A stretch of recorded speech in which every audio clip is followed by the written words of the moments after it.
Paghahari sa grass, paano tinalo ni Alex Ayala si Lucia Bronzetti sa dalawang set? WTA Eastbourne Open 2025, round of 32. Alex Ayala versus Lucia Bronzetti. Nakaharap ni Alex Ayala ang Italianong si Lucia Bronzetti sa kanyang unang main draw match. Ang sumunod, isang masterclass sa kontrol ng laro sa damuhan. Sa set 1, namayani si Alex sa pamamagitan ng mabilis at eksaktong mga serve, marami siyang nakuhang free points.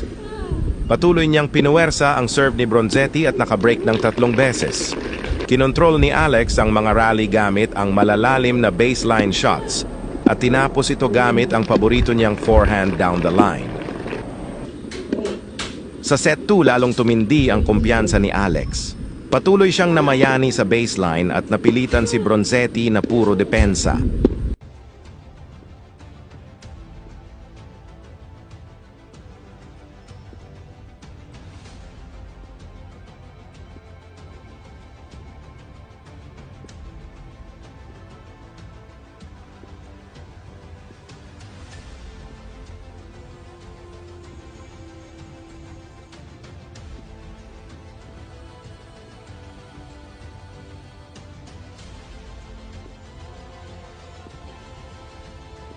Sa matalinong court coverage at malulupit na returns, tinapos niya ang set sa 6-1.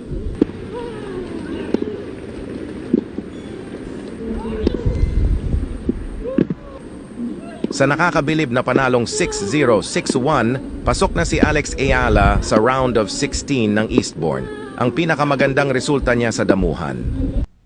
Bit-bit ang kumpiyansa, tuloy siya sa Wimbledon.